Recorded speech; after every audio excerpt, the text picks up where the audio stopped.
This is Monster Week, only on Animal Planet.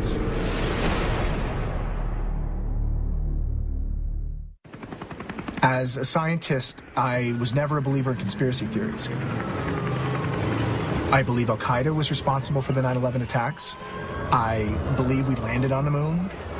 And I believe Oswald shot JFK. Okay. No, to believe our government covered up these events requires proof. A conspiracy theory, like any theory, needs proof. So that's the first question I'd ask me. Where's your proof?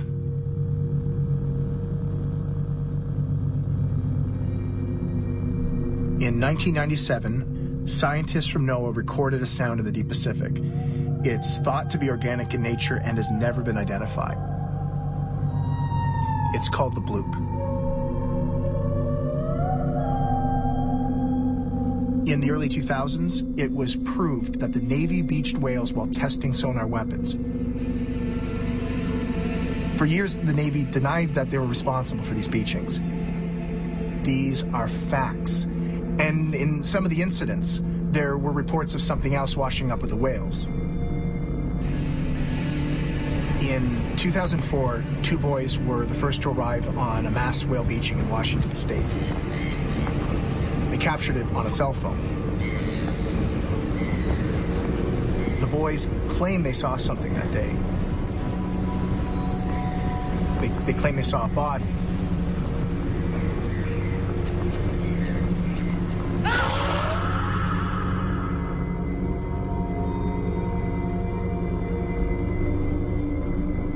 And they went on record claiming they saw a body. That official record was later changed, and the Navy took the remains of what the boys found. I know this because I was part of the team investigating that beaching and what the Navy did that day. And I believe I know what it is that they took.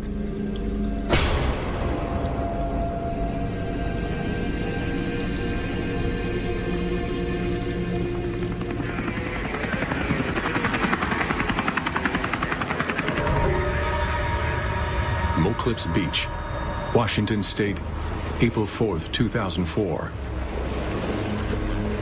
Site of the largest mass whale beaching in United States history.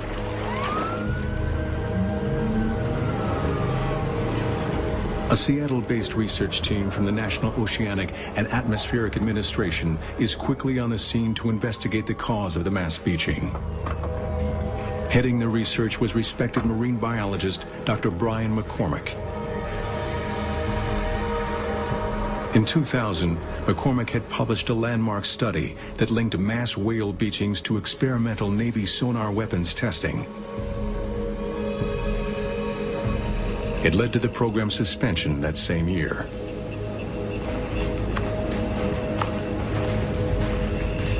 Dr. McCormick and his team suspected that the Navy had begun operating their sonar once more. Now, two members of that team have agreed to speak on camera for the first time about what they claim the Navy discovered but has never disclosed. I remember looking out over the dunes, and the scale was incredible. I'd never seen anything like it. My name's Paul Robertson. I was a research assistant with Dr. McCormick, working at NOAA for several years by then. By the time we got there, the wind was so bad that it had driven everyone else off the beach, and a storm was coming in, so it was just us and the Navy. They'd cordoned off a section of beach, and there were guys in hazmat suits. It could have been biologists or medical staff. We weren't sure, but that got our attention. Brian was one of the first scientists to draw a connection between the mass beachings and Navy sonar use. He was the most experienced in these events, but even he had never seen anything like this before. I'm Rebecca Davis. I was a field biologist at NOAA. I was working in the Marine Mammals Division before I joined Dr. McCormick's lab in 1999. Blood was visible coming from the ears of the whales. We had never seen that before, where every whale was bleeding from the ears. This meant that they had all suffered some kind of major internal trauma. We took multiple organ tissue samples, and we were going to study those under the microscope to determine cause of death. We packed up as quickly as we could, but Brian wouldn't leave. He wanted to get as many samples as he could because he wanted to know what the Navy was doing out there. After the Navy left, we went down to where they'd been working, and none of the animals had been cut open. They hadn't been autopsied. We had no idea what they would be doing down there.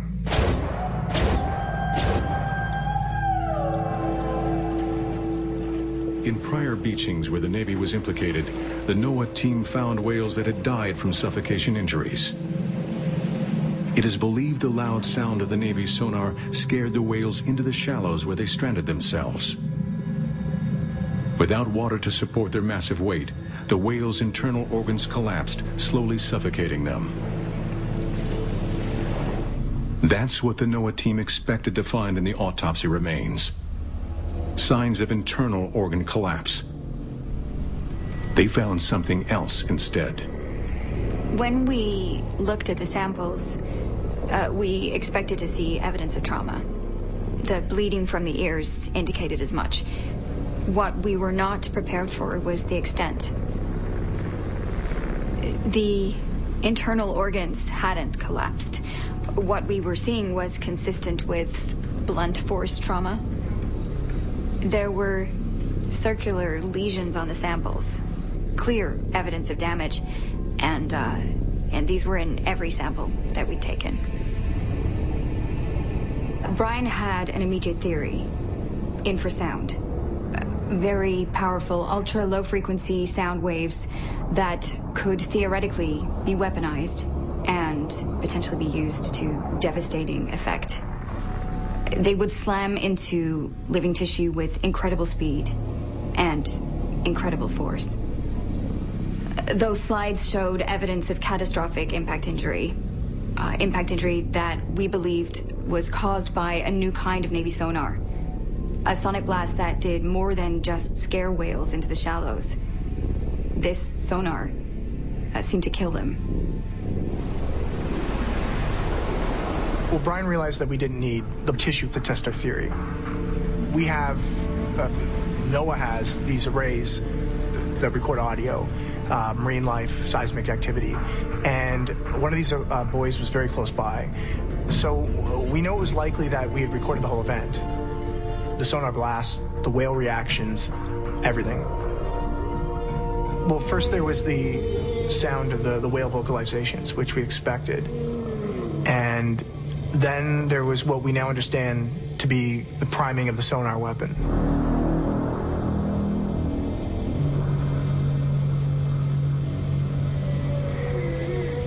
And then there was a moment of silence, and this proved to be the calm before the storm, because then it was bam.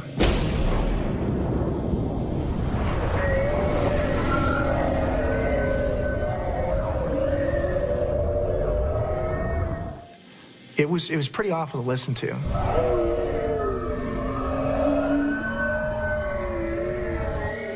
Brian was so preoccupied with cataloging this sonic blast that he almost missed what else was there.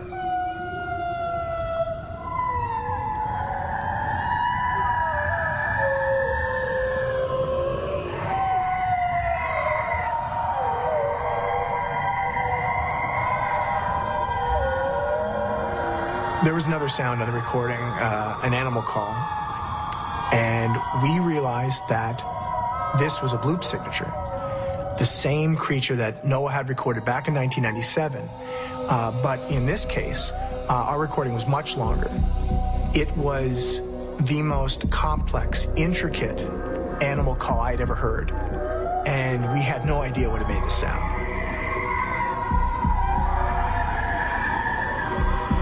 All we knew was that a creature that had only been heard once in human history had just resurfaced.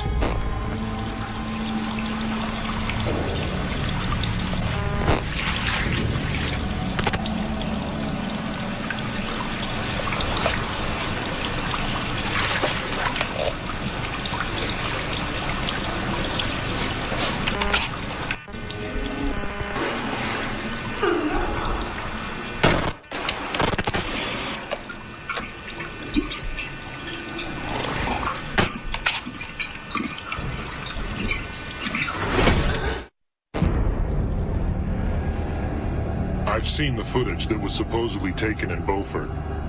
I don't know if that particular video is real or not. It doesn't really matter. The Navy keeps a tight grip on all classified information, but even they've come to realize that no matter what they do to prevent it, there will be occasional leaks.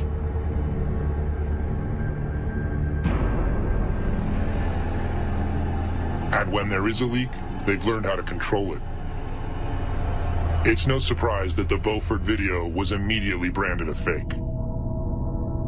The Navy tells us it's not real, so it's not real. Whenever a leak happens, the military has a way of using its influence to make the general public believe what they want them to believe. What I can't tell you is that I've seen a creature in the Navy's possession. We took it after the first test in Washington State. I was on the beach that day, but we weren't the first ones there.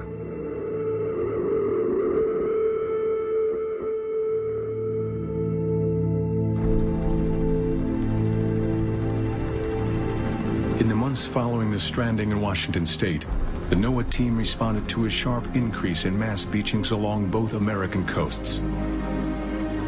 Similar mass beaching events were being reported all over the globe.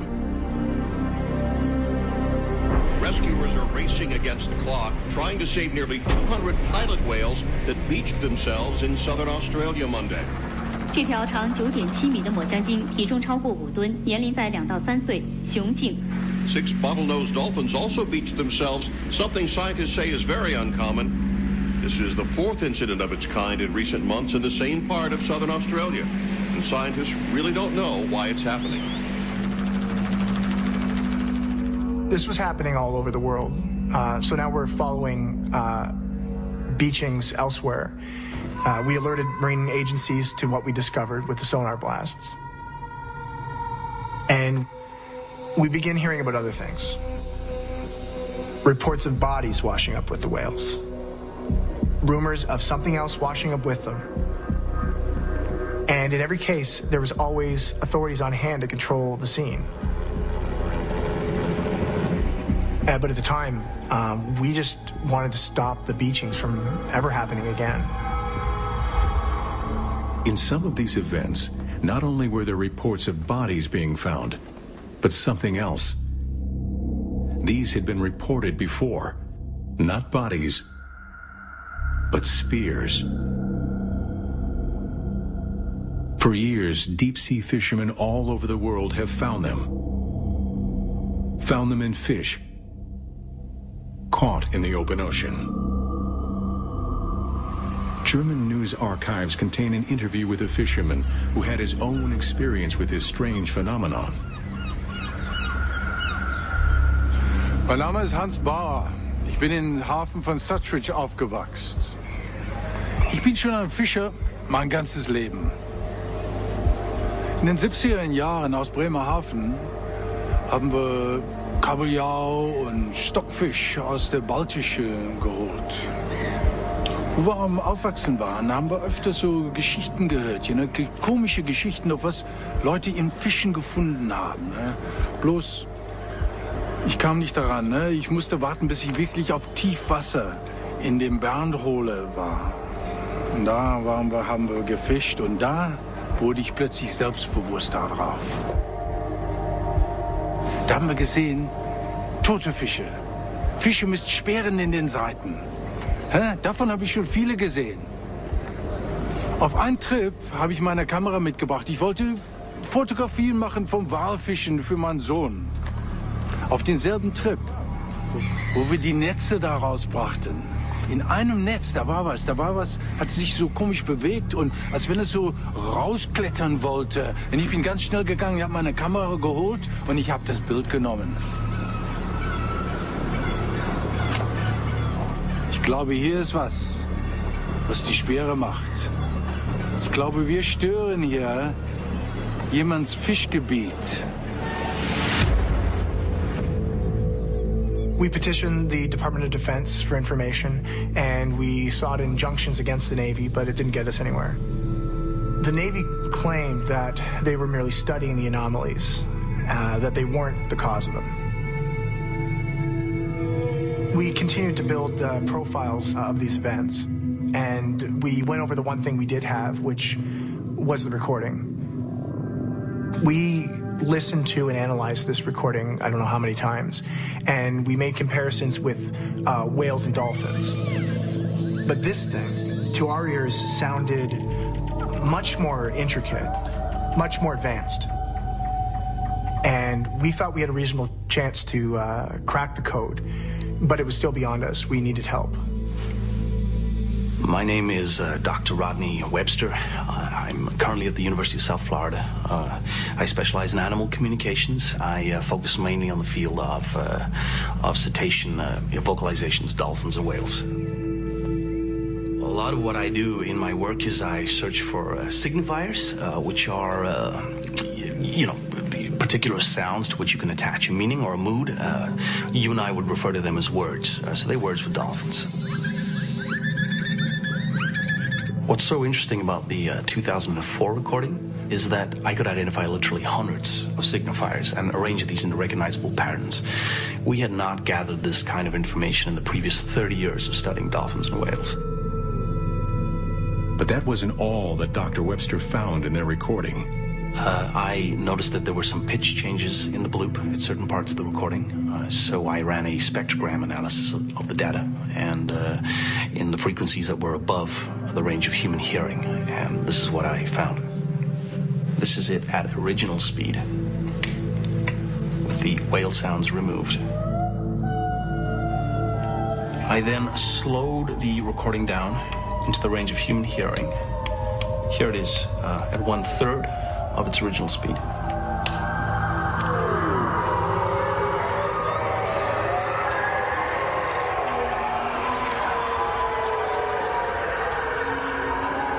Multiple individuals, literally thousands of different signifiers, at least half dozen individual voice prints.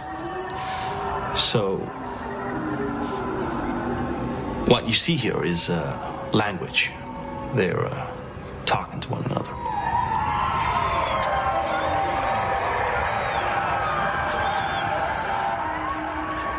What animal could possibly have a language so complex, so sophisticated? Our theory was this was a new species of dolphin, but there's another theory we should have considered sooner. The aquatic ape theory.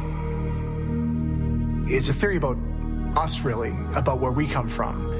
And I know it's always been controversial, but now I think there's really something to it.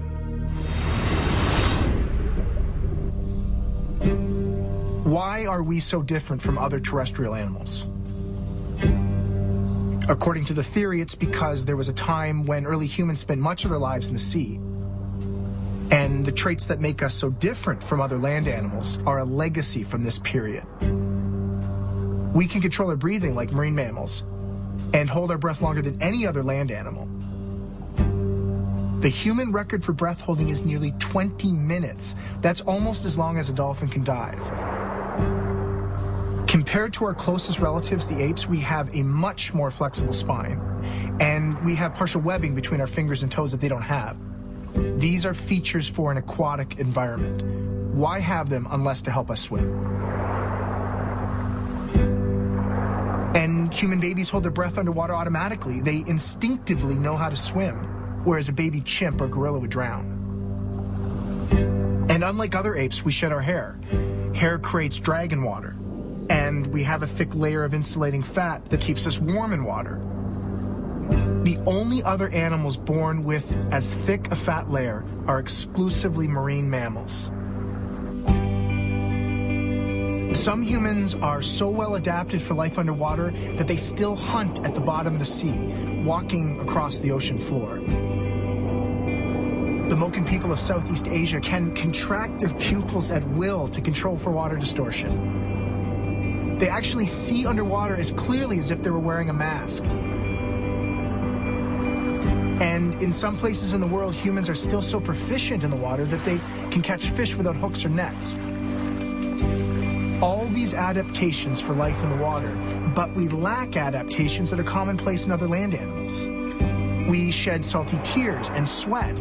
Salt and water are valuable resources. Other land animals have efficient ways of conserving them. We don't. Why? Because part of our evolution took place in the sea.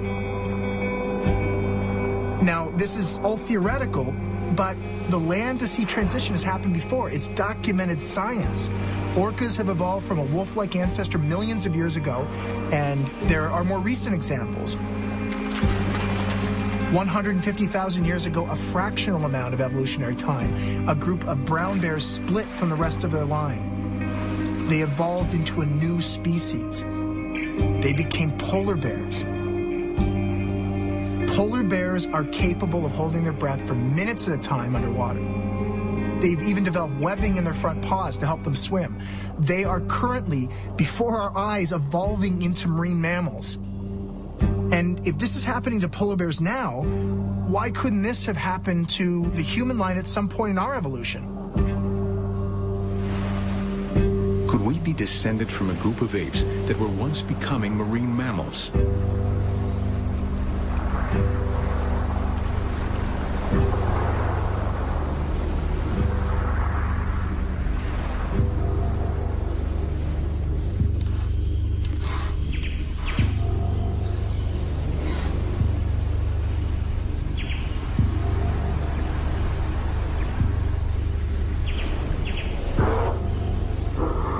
Some scientists believe our ancestors left the forest for the sea. But what pulled them here? What drew them to the water's edge?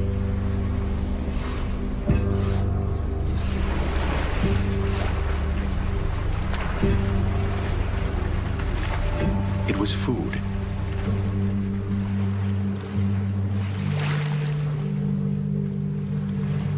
It is even thought our ability to walk fully upright first evolved here, wading in the shallows where food was easily found.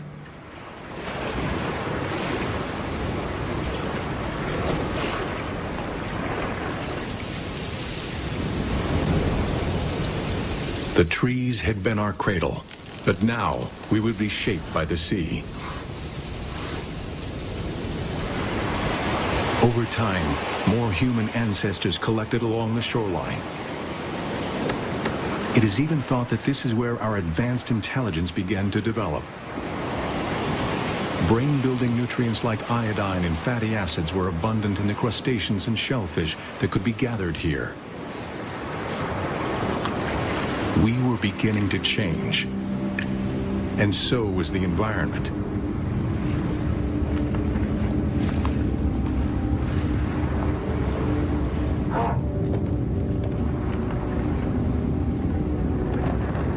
Earthquakes, volcanic activity along the coast. The East African coast would soon be flooded over by a rising sea. Some of our ancestors pulled inland, retaining some of the features they'd adapted during this aquatic period of their evolution. Others went in a different direction.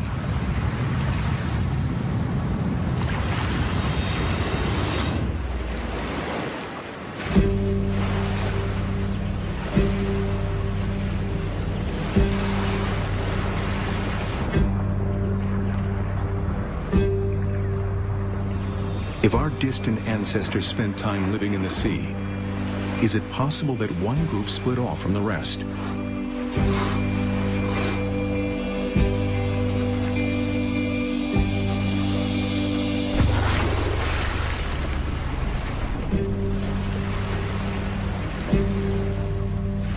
And rather than retreating from the water, did they go deeper in.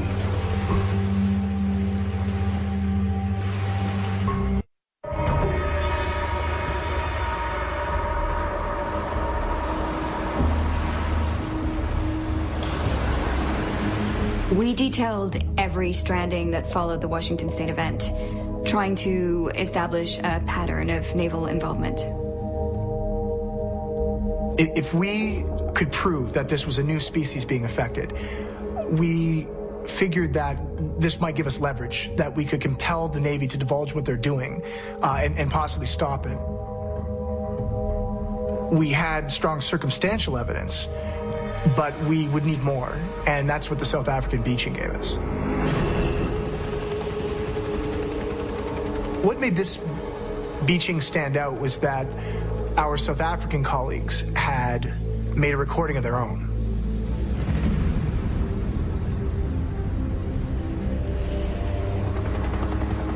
Well, we of course had heard of the work of Dr. McCormick. We'd heard the reports linking large-scale beachings to sonic events. And we'd also heard the rumors that such an event may have affected a species as yet unidentified to science. And of course, we'd heard of the bloop recording. My name is Dr. Gavin Dittmar. I am the head of acoustic research at the Marine Biology Research Center at the University of Cape Town. We had an underwater array just about a kilometer off the tip of Cape Town. And this was part of a research program to monitor whale populations at certain times of the year. That's why we contacted Dr. McCormick. We now believed that we had found the same thing.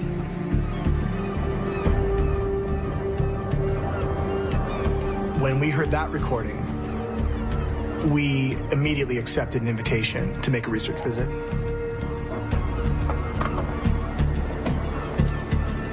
We arrived about 40 hours after the event.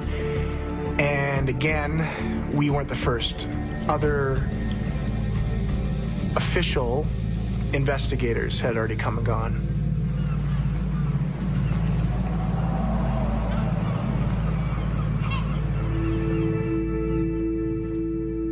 The South African beaching was the biggest since the Washington State event, and here again, we were seeing the exact same patterns of sonic trauma.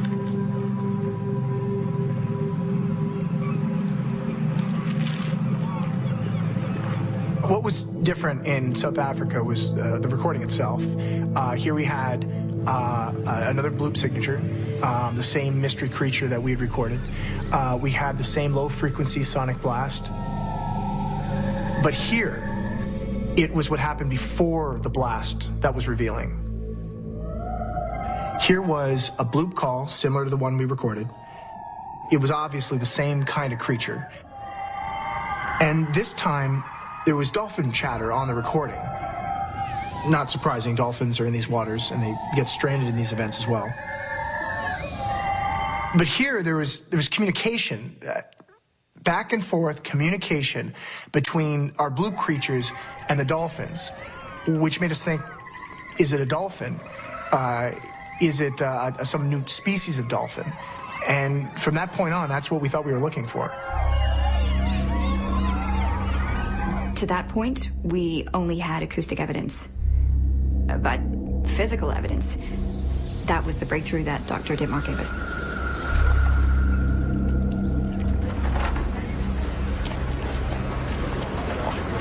It's a great white shark. It's not the shark. It's what's in the shark.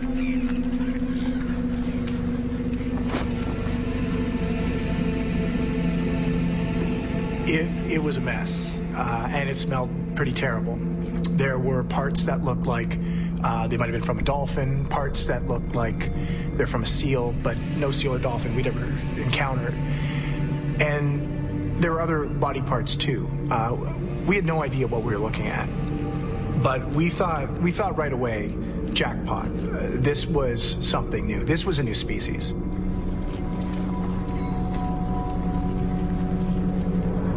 There were puncture marks around the shark's gills and mouth, and I initially thought these might have been injuries sustained when it was gaffed to the side of the boat. But I probed one of them, and I found a stingray barb inside. Now, this could have come from a stingray defending itself. Sharks eat stingrays. Hammerheads do, tigers do, but not great whites. So I kept the barb. I thought it might be something I could publish in a journal or something. I just thought it was interesting.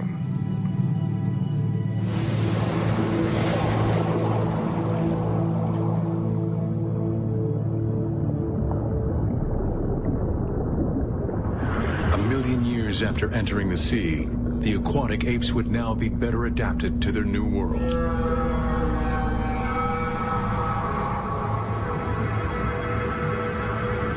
They've lost most of their hair and can hold their breath for minutes at a time. They are still learning how to hunt. They're learning by observation.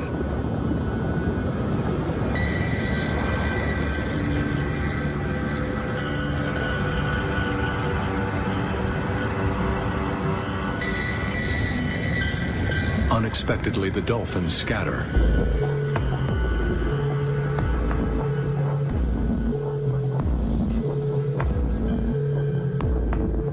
For now, the aquatic apes must hide. But eventually they will learn to defend themselves against the dangers present in their new world. You're watching Monster Week, only on Animal Planet.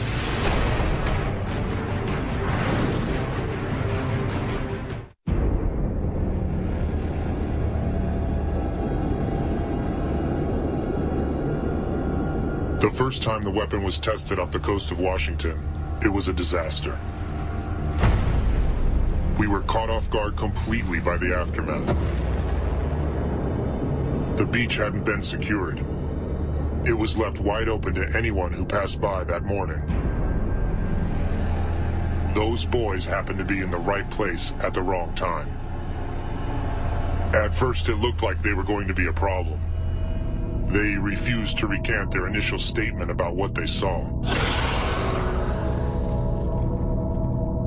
Finally, we convinced one of the boys' mothers that they hadn't seen what they thought they'd seen. People usually don't want any trouble when the military is involved. The mother was smart enough to make the boys change their statements. We kept surveillance on the boys, but they weren't telling their story to anyone. They kept quiet about the entire event.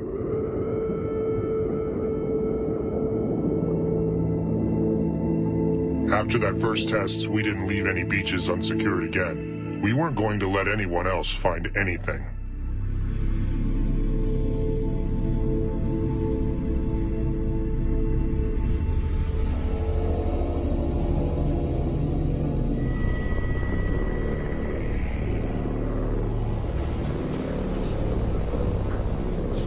We got the body back to the lab, and the condition of the remains was poor. We recovered about 30% of the body, so it was going to be difficult to piece together. The first thing we did was to take DNA samples to try and establish the genetic makeup. We started by looking at the rib cage, and it appeared to be hinged. A collapsible rib cage is a feature of marine mammals who have evolved to dive. The tail fluke was the best preserved. And it looked a lot like a manatee's. We wondered if maybe that's what this could be, some relic population or undiscovered relative of this animal. We took an x-ray. There were bones in the tail fluke. Manatees don't have that. So we're thinking, what on earth is this? The skull was severely damaged. Half of it was missing.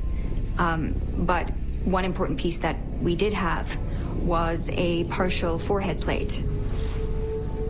This contained a hole that was not part of the damage. We presumed it was a blowhole. We made resin casts of the skull fragments and sent them to a forensic expert. Then we looked at the pelvis. There were remains of leg bones. Seals have leg bones, but their thigh bones are short. We could tell that the ones in our specimen were long. So this thing is not a seal, it's not a manatee, and although it talks to dolphins, it's not a dolphin, at least not from what we were seeing. So what else on Earth would be smart enough to communicate with dolphins? What else is out there?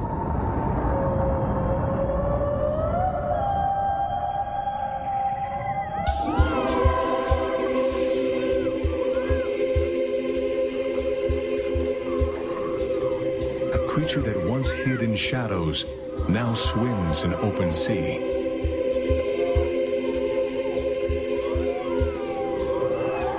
They are not alone here. They are bonded with another intelligent being. It is a bond of friendship. For now, they play together. In time, they will hunt together.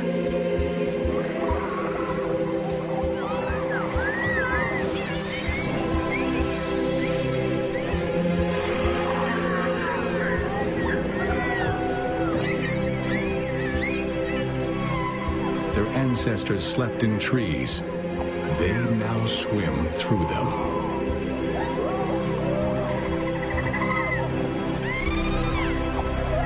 Soon, their transition would be complete. Like the dolphins, they would belong to the sea.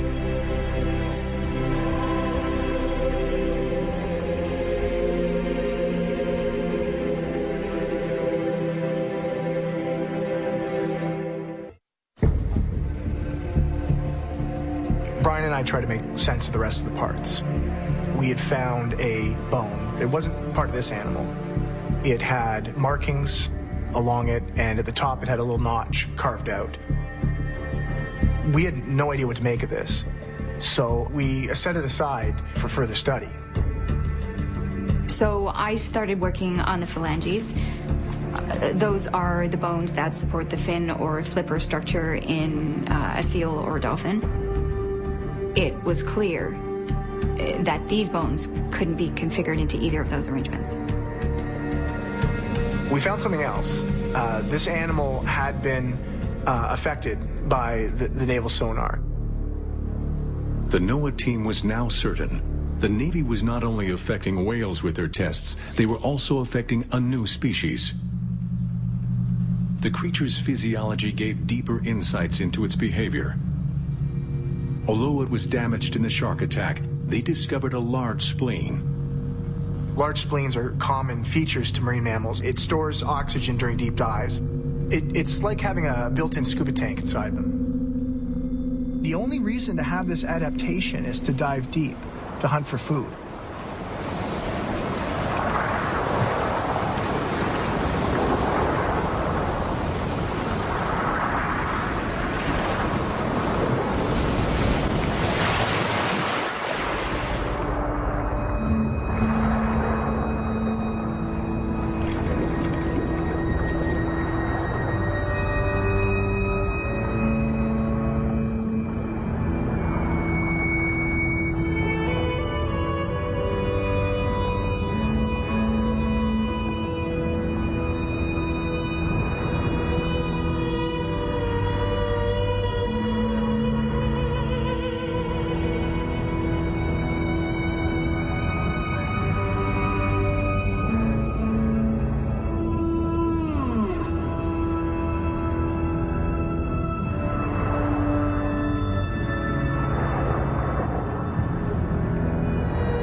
Every time we found something new, a dozen more questions would pop up. Dr. McCormick invited someone else to take a look. The South Africans were taking so long getting the permitting to get the material out of the country that Brian flew him in. My specialty is in biomechanics, how animals have adapted different means of locomotion. My name is Dr. Stephen Pearsall. When I got there, I thought, well, what the heck am I doing here? Because this is clearly a marine mammal. The tail looked like the tail on an animal that you find in the ocean.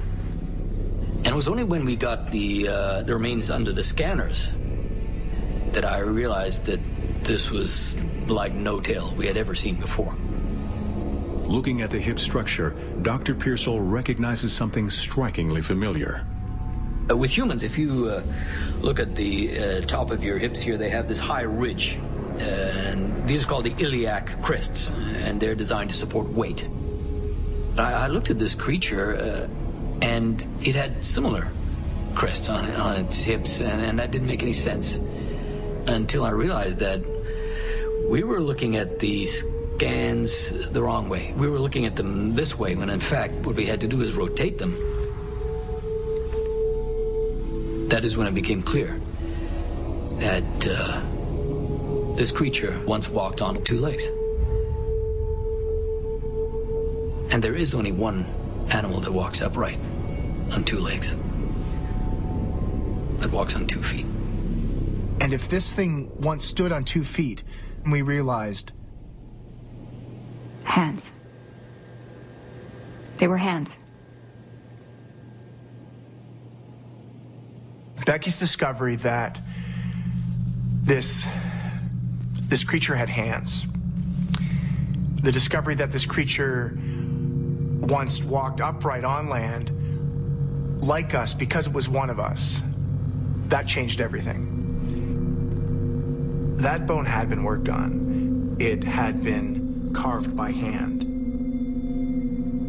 At the top where the notch was, that was meant to hold something, and we found fibrous plant material wrapped around it, which would have been designed to hold it in place. And then I remembered. The stingray barb. This thing fit perfectly in the top of the bone. This was a tool. All those tales of fish found with spears in them, all the fishermen stories of spears found in the open ocean, this is what made them.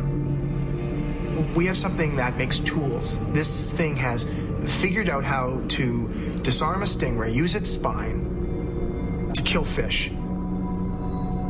So they are intelligent hunters, but are they hunted? How would these creatures have evolved to survive alongside the most formidable predators in the ocean?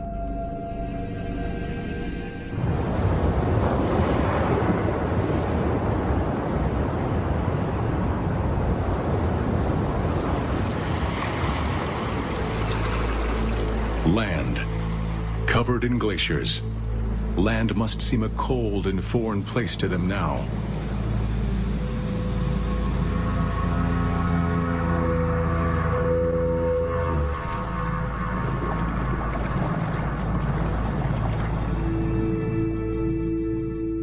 A lone scout swims ahead of his pod before they make an open water crossing. The drop-offs that chasm down into dark water are feeding grounds.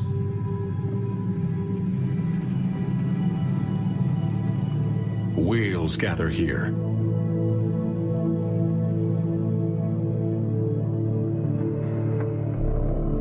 And so does the shark that preys on them.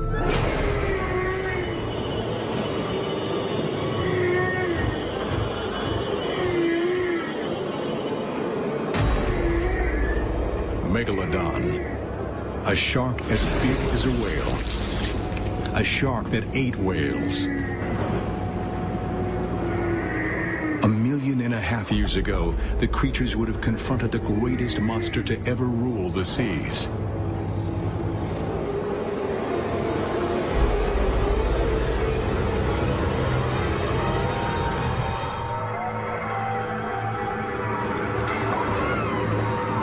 The pod travels with young.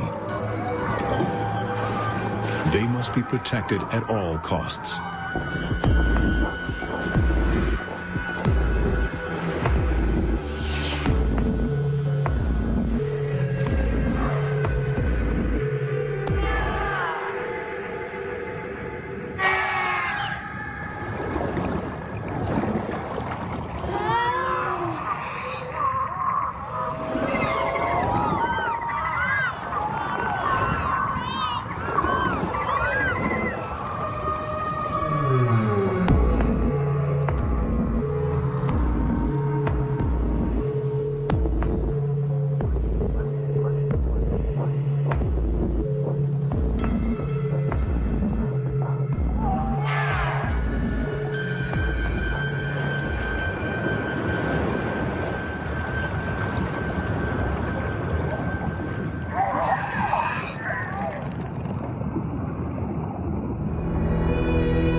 The body was one of the most important anthropological finds, possibly one of the most important scientific discoveries in human history. This was an intelligent toolmaker with grasping hands, evolved from a primate ancestor, one that walked upright on land like us. If this creature is part of the human family tree, how human is it? I remember on the drive out to see the complete skull mold, I remember thinking how perfect it was. Here we were driving through some of the very land where our oldest ancestors had been discovered. And now we were about to meet a new one. Only this wasn't an ancestor. This was somebody still out there.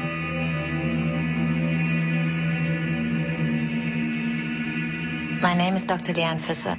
I'm a forensic anthropologist in the Department of Human Evolution.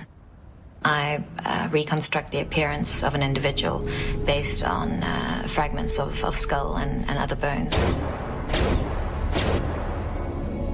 A few characteristics immediately stood out. The skull had very large orbits, bigger than any fossil or modern human that I'd ever reconstructed. The eyes would be quite big, and large eyes are found in animals operating in low light. The next thing I noticed was evidence of a skull ridge.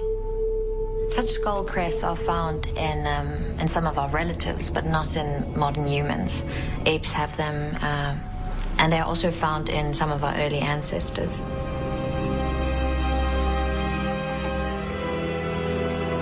Scanning the reconstructed skull enabled Dr. Visser to map the inside of the brain cavity.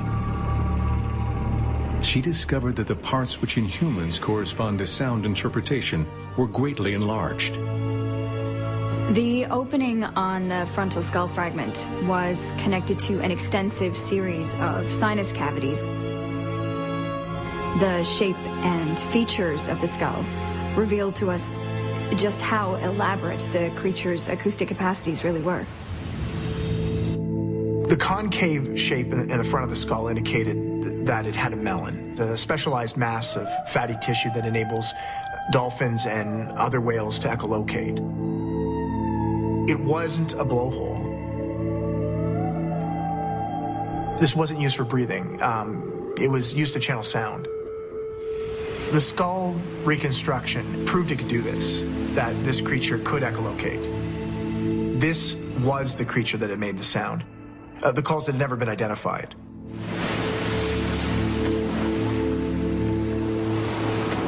Echolocation, a form of biosonar. The ability to emit high-frequency sounds that bounce off objects and give the animal a mental map of its environment. Sound used to locate food. Sound used to communicate in the deep blue of the vast ocean. We now had no doubt that this was the animal that had made the bloop. This was the same animal that was on the 1997 bloop recording. This was the same animal that was on the 2004 Washington State recording. And it was the same animal that was on the South African recording, the one that talked to the dolphins.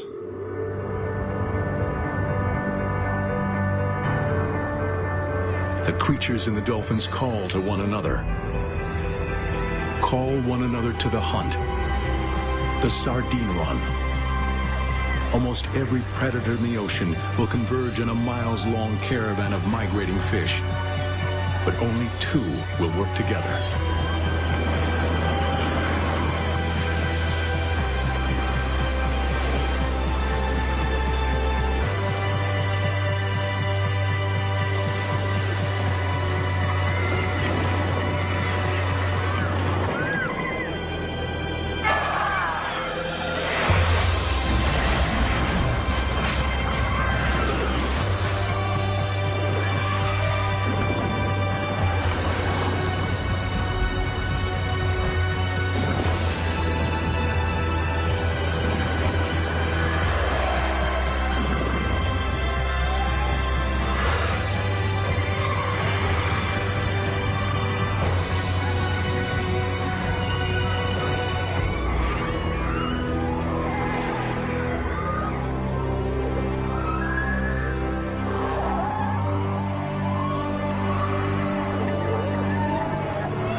We had just found a creature of fable.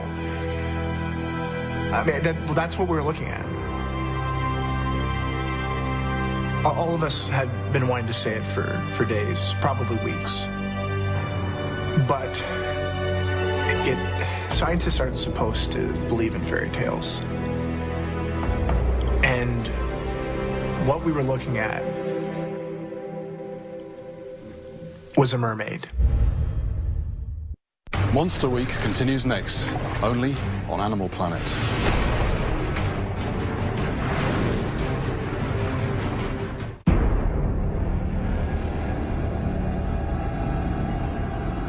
If the Beaufort footage is real, then it's not the one we took off the beach in Washington.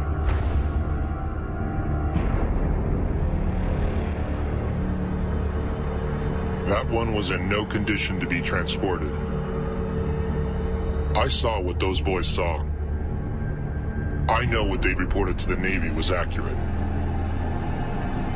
How do you think people would respond if they knew we were killing an unknown species that was most likely the only surviving relative to humans? Look at how they continue to react to beached whales. If the public ever saw this creature, there would be an uproar.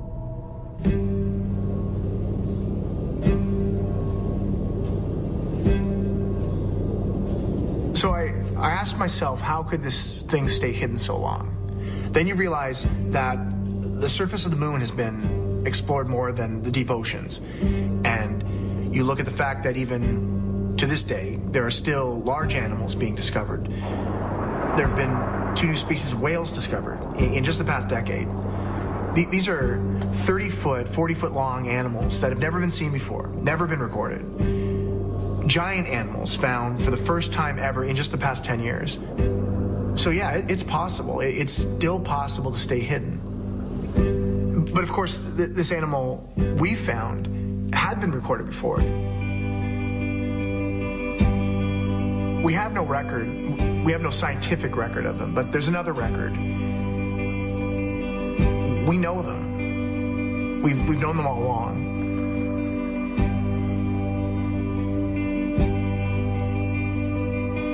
The accounts have been told by sailors the world over. The seafaring Greeks described them, as did the Vikings, as did the Chinese during their great period of maritime exploration. They are recorded in medieval manuscripts and even into the 19th century, when captains of whaling vessels spotted them swimming with pods of whales. Cultures from different continents, people that had no contact with one another, but all of them have stories describing the same mythic creature. Could it be these stories are more than myth? They were recorded in the logs of the voyages of both Christopher Columbus and Henry Hudson, who witnessed humanoid creatures with pale speckled bellies, dark blue backs, and paddle-shaped tails. Could these be accurate descriptions of what they saw?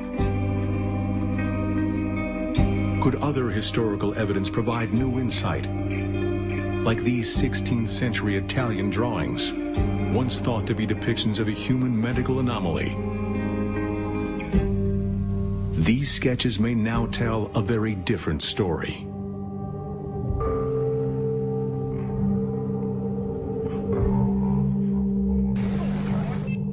Even today, accounts still emerge, like this hastily shot video captured in 2005 off the Adriatic coast.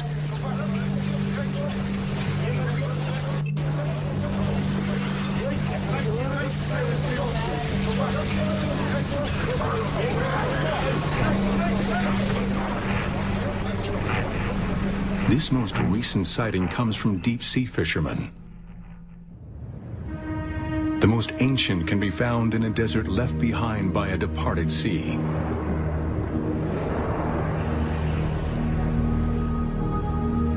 These sandstone caves once looked out over a tidal bay some 30,000 years ago.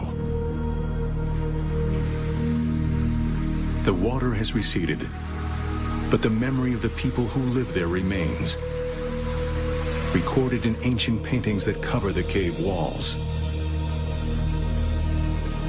Archaeologists believe these may be among the oldest mythic images ever made by man. Are they the projected dreams of early fishermen, imagining themselves with tails, swimming out to catch fish with spears and nets? Or are they something else?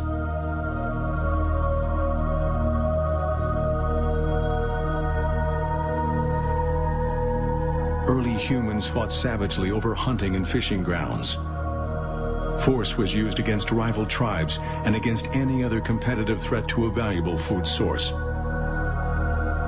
Could that be what these paintings depict?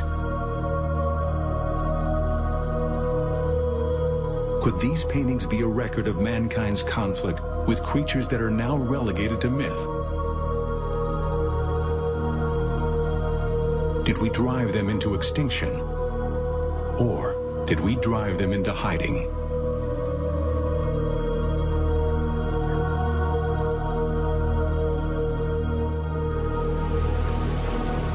If they persisted, if they survived, they must have hidden somewhere. But where?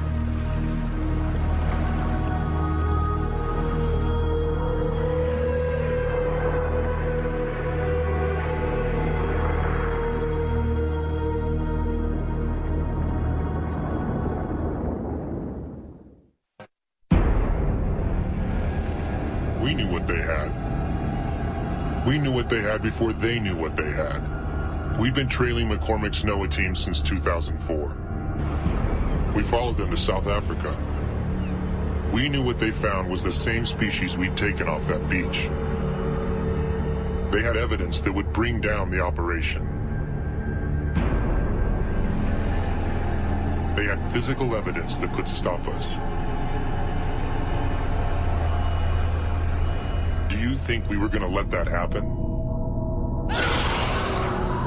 But they were advancing our research, so we let them continue for a while. By that point, we had concluded in South Africa, and we were preparing the evidence to travel back to the States. But the permitting, once again, the South Africans were being difficult about getting permits to get the evidence out of the country. We should have known at that point what was going to happen. It's hard to remember it all now. It's hard to remember how excited we were. But the reason I've agreed to do this is because I think it'll help. Becky and I believe that. Brian, however, is a bit more cynical. I think he doesn't have that kind of faith. And I don't blame him, certainly not after what happened.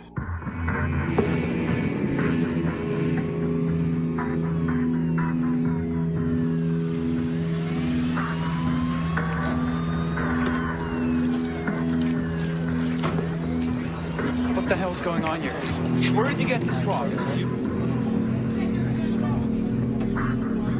I tried to restrain Brian. Then after that, I tried to pick him up for weeks, but he was just devastated. We all were. The police confiscated everything. All the lab tests, all of the files, the skull reconstruction we'd brought back. And they took the body.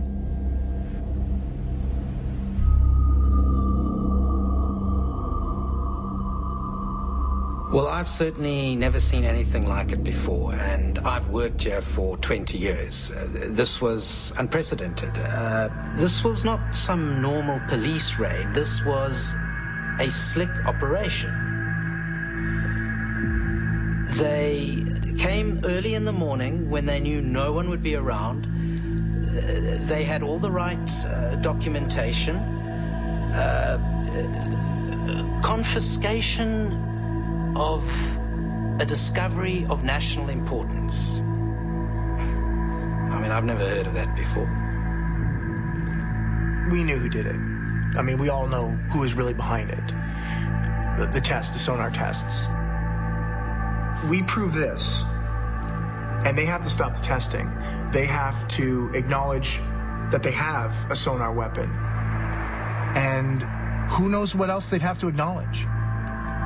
All that we had left, the only thing that we had left that they hadn't seized were the bloop recordings.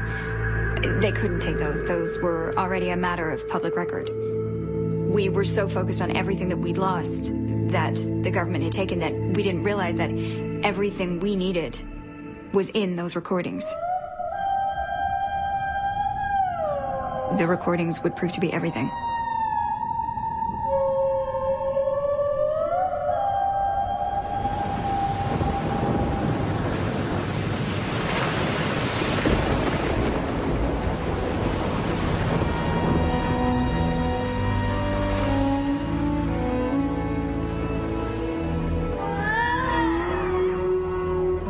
A shallow coastal lagoon in the southern hemisphere, where the creatures retreat to warm, protected waters, where a species in decline still clings on.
When we got back to the States, we were in shock. We couldn't stay in South Africa. We had our visas revoked. And When we got back to Washington, we lodged several protests with the American and South African governments. The South Africans eventually did respond. The DNA samples that they had confiscated from the university lab where they're being processed, they shared those with us. Because the DNA readings that came back were so close to human DNA, the lab that did the tests claimed that they'd been contaminated with human DNA. How else, they said, could the genetic profiles have been so similar?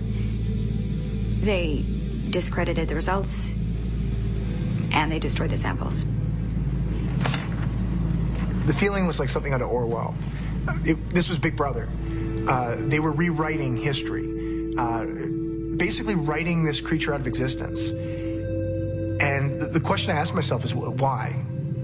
Are they protecting their testing? Are they keeping the creatures for themselves? Are they testing the creatures?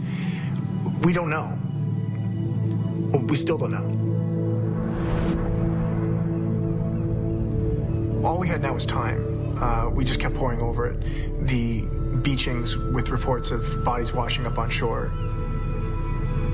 where local officials had closed off areas, and in some cases reportedly with the help of American officers in civilian clothes. We kept thinking back to the beaching that happened right here in Washington, that naval medical team. We had thought they were analyzing their tests on whales, but now we had a slightly different theory. We tracked down the kids that had made the original report, and the Navy had spent a lot of time with these kids. They had even visited them at home, and they had convinced the kids that what they had seen was actually a seal that had decomposed, and that's why it looked strange.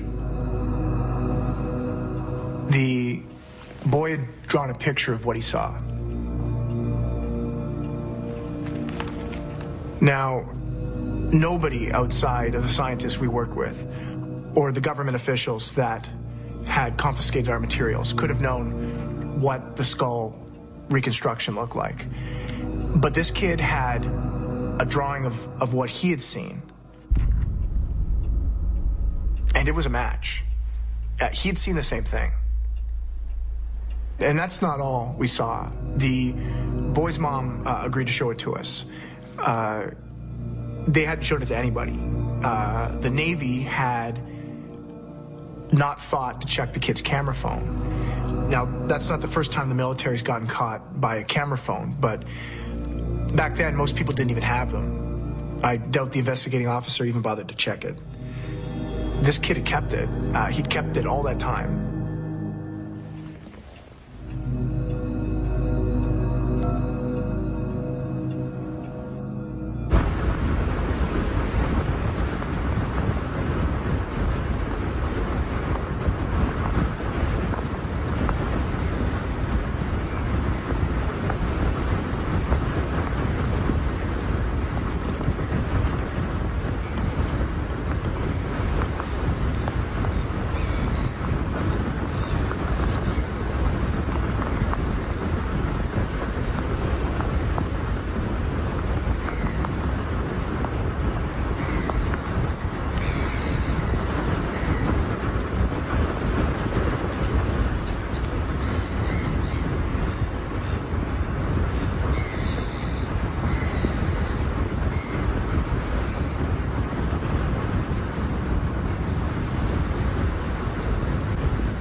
The first time I watched the video, I remember feeling a chill, and not from the shock of seeing it alive, but I remember thinking about the moments before the sonar blast, that this creature didn't stand a chance.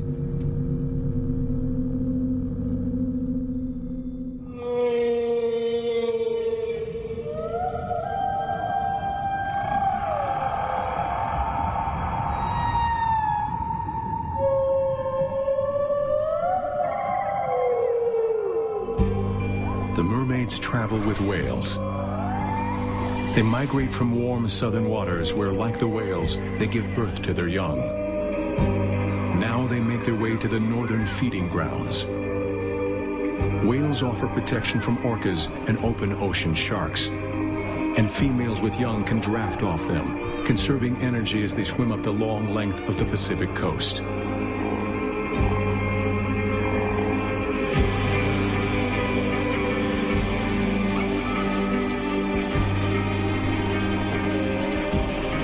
The deep ocean has been their last hiding place. But now, even here, there's no refuge. And whales cannot protect them from the new threats that are gathering. They swim through a stretch of water in the Pacific Northwest. U.S. Navy ships were also there that day. What happened to them next was captured on NOAA audio recordings.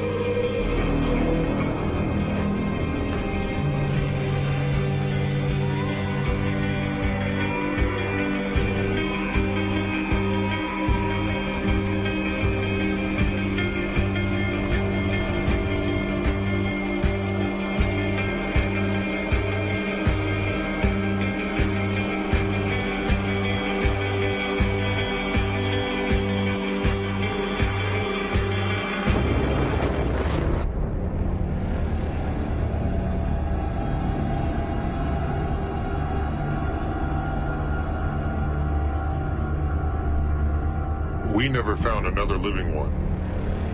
At least not during my tenure with the Navy. When I resigned, we weren't even sure if there were any left to be found. The creature we pulled off the beach in Washington State died in 2007. We kept it alive as long as we could. I know what I did was wrong. I knew it was wrong while I was doing it, and I have to live with that. My only hope now is that by coming forward, it might help protect any of them that are still out there.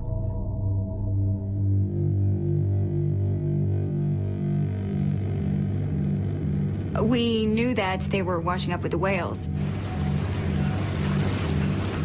What we found was that the beachings were happening along migratory routes.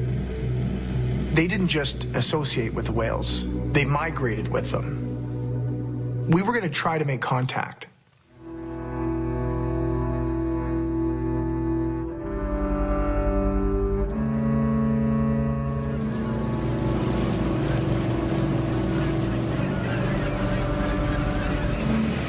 We knew we were in the right vicinity when we saw the whales.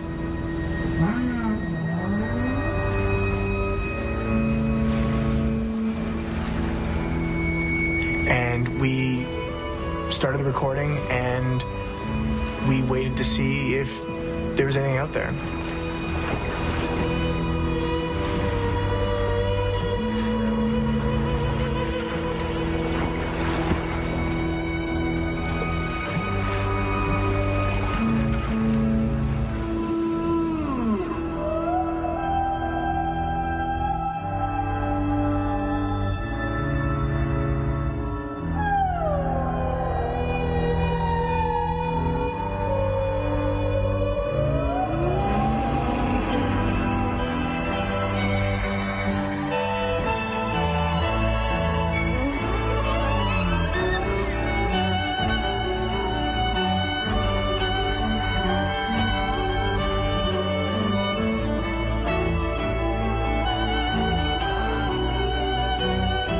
There was something out there. Brian was certain he saw something. And I'm pretty sure I saw something too.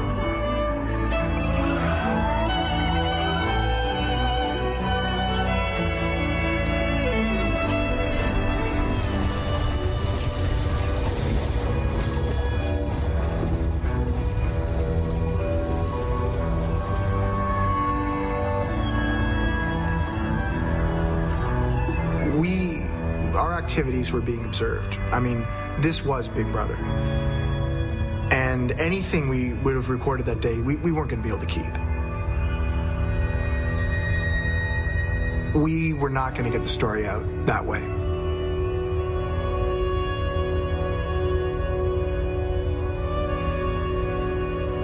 Brian was the first to leave the agency. Paul and I left NOAA not long after that. I haven't spoken to Brian since he left. I believe he thinks that the only way to save them is to find them. But I don't think that anymore. And I don't think Paul does either. Brian had become consumed, and he'll follow that call to the ends of the earth. And he may very well find them. I know he's still looking. After that day, for me, I'm not sure I can help. And I'm not even so sure we should try. I started thinking of them as fellow beings. And the last time we lived alongside a fellow human species was Neanderthals. We displaced them. Some scientists think we actively hunted them, that we devoured their very existence. It's the same thing. What we did on land, one of our own, we'll do in the sea. We're not so good at coexistence. Sometimes other responsibilities supersede science. My only goal is that the Navy stop their sonar testing. That court inquiries open into their activities that then lead to court orders to stop it. Mermaids have persisted only because they can hide. And I hope they stay that way. I hope they stay hidden. I don't want to hunt them anymore because they don't want to be found. Well, forget what we're claiming. Forget the recordings that remain. Forget the sworn affidavits from other scientists. And forget our own cultural references of mermaids. There is another culture that remembers them. Nature doesn't lie, so look to nature. There are a few places left on Earth where wild dolphins will hunt with fishermen. They'll actually help humans catch fish. This happens in Brazil, in coastal West Africa, in Southeast Asia. Fishermen go down to the edge of the water and into the shallows. They're calling them. They call in the dolphins, wild dolphins, from the sea. And the dolphins answer the call by driving in schools of fish toward shore. Then the fishermen encircle the fish schools and all the dolphins with their nets. The dolphins don't panic. They stay entirely calm. They know that the fishermen will let them out as they pull the nets tight. They let the dolphins out before they pull the fish ashore. And then the dolphins wait in the shallows, bobbing with anticipation in the water as the fishermen give them their share. They toss fish to the dolphins to eat. They divide the catch, essentially. Dolphins and people split the spoils. They share the fish they caught together. Cooperation between two animals of two different environments. There is nothing else like this on Earth, and nobody knows how it began, how this partnership started. It's one of the great mysteries of the oceans, how this partnership between people and dolphins evolved. How could people teach dolphins to do this? Well, we didn't. We didn't teach dolphins to do this, they taught us. And I think that they learned it from someone else. We are not the only culture with a memory of mermaids.